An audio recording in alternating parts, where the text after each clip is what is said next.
guide for anyone doing a CARB conversion on their 80s TBI, whatever the fuck. Man, it's been a pain. So right there is the bolt. I had to cut that ear off right there on the compressor.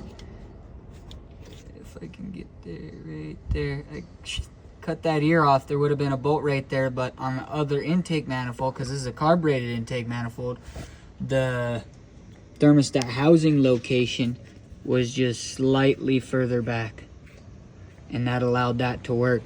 I still got 2 bolts there and 1 bolt over on the bracket. So there's the missing one over yonder, and then I got 1 in there still. So 3 bolts. That's good enough for me. I really want to keep the AC with my carburetor. I could probably, if I spent more time on it, I think it had a bad vacuum leak, but I probably could have figured it out and kept going with it. But just the ease of being able to tune the carburetor for me. And I'm just gonna put an HEI distributor like I do all of my trucks. Nice Edelbrock AVS2 we'll put on there. And then I don't know if I'm gonna pitch in, if you know. I don't know if I'm gonna have to run my own switches, because I know the compressor's PCM controlled. I don't know. I'm gonna try and hook up as much stuff as I can and just kind of lay the harness in there and see what works, see if the AC will work without me doing nothing. And then I'll go through the harness and eliminate what's not needed, which is like a lot of it, most of it, because we don't have TBI anymore. We are no longer, don't have any sensors, none of that shit. So I'll go with bye-bye. Only thing, also as well, in order for this to work, I'm probably gonna have to shave down the thermostat housing. I don't know until I get it. It says it comes in on Tuesday. But right there, the big plug, and then there's a small plug right there. Right there and right there. And I had to plug them. They're NPT threads. One was half, one was 3/8, I think, or something like that. One was for the heater hose, and the other was for the sensor.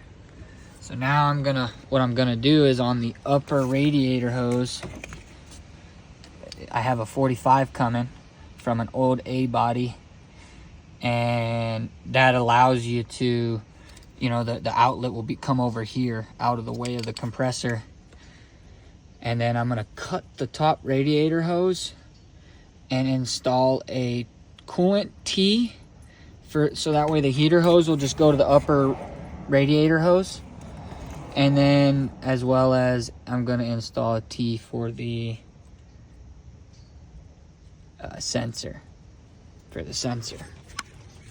That way my gauge still works, my original gauge. Worst case scenario,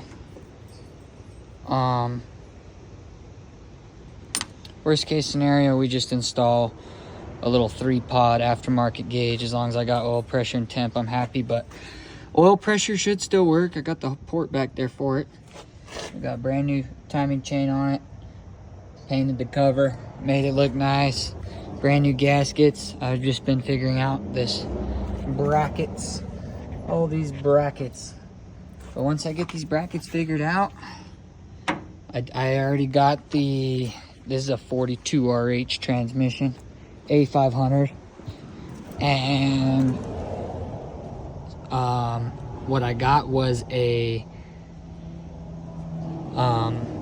I'll put it in the link. I'll put it in the link in the description. That's probably going to be the best bet for it. But it's just a pressure.